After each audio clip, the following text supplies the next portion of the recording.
येत्या 30 सप्टेंबरला नवी मुंबई विमानतळाचं उद्घाटन. सिडकोचे एमडी विजय सिंघल यांची माहिती. उद्घाटन सोहळ्याला पंतप्रधान नरेंद्र मोदी उपस्थित राहण्याची शक्यता.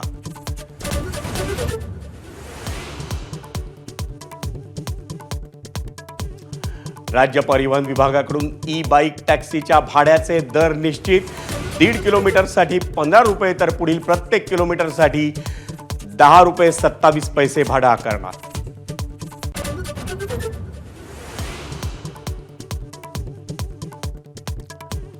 पाकिस्तानला नमवल्यानंतर हस्तांदोलन टाळणाऱ्या टीम इंडियाचं भाजपकडून कौतुक.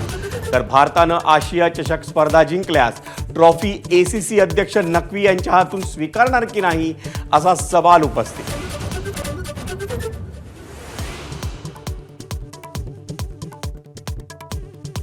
ठाकरे बंधूंची युती झाल्यास शरद पवारांना अडचण नाही. संभाव्य युतीबाबत संजय राऊतांचा माझाच्या मुलाखतीत दावा. राज ठाकरे यांच्याबाबत काँग्रेसशी बोलणी सुरू असल्याचंही वक्तव्य. भाजप नेते मोहित कंबोज यांच्या कंपनीला एसआरएचे प्रकल्प मिळाल्याचा विरोधकांचा आरोप. पत्राचाळीमध्ये वर्षा गायकवाडांनी प्लॉट लाटल्याच्या भाजपच्या आरोपामुळे विरोधक आक्रमक.